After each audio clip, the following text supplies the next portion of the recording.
I think here too of Tajala Abidi, a 25-year-old Afghan woman who fled her home country in the first months of the Taliban's crackdown on women's freedoms and rights.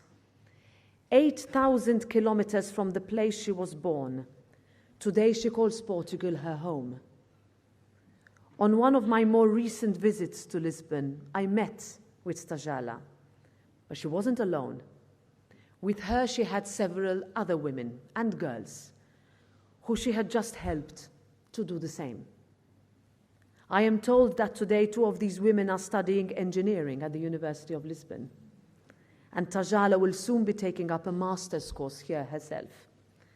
Once again, we saw the best of Europe on display, truly the Portuguese effect.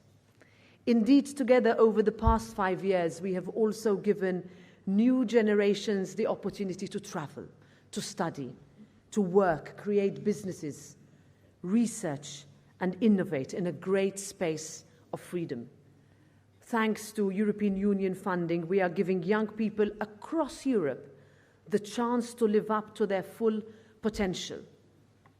And of course, by saying all of this, I do not mean to say that the European Union is perfect. It is not. And while I am proud of how we have delivered, of the political work and solidarity that we have shown, I am so proud of the work of my Portuguese colleagues in the Parliament.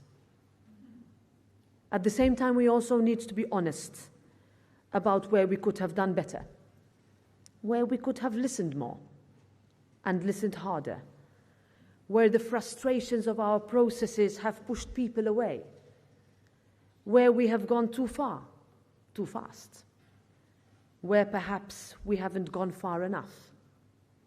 In Europe, there are still too many people struggling to make it to the end of the month, living paycheck to paycheck, without knowing whether their salaries will last.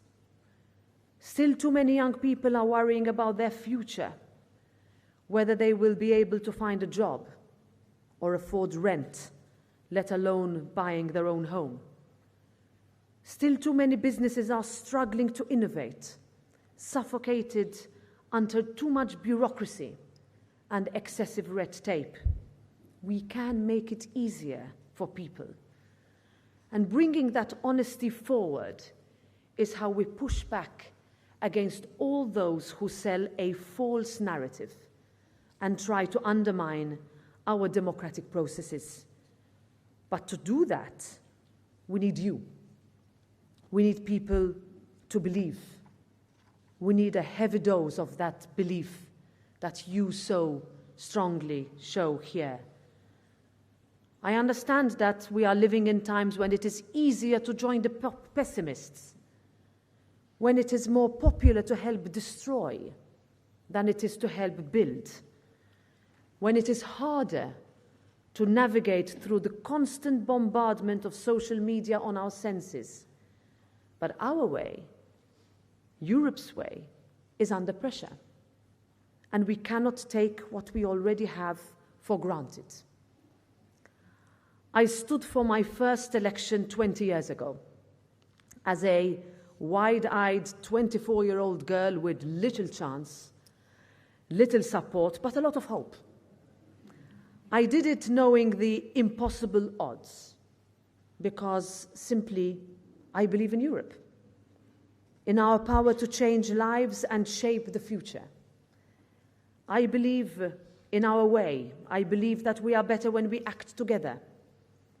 I believe that as much now that I did 20 years ago. Politics did not dampen my passion for change. In essence, it lit a fire under it. I did not get elected 20 years ago. I did not even get elected the second time I ran for elections.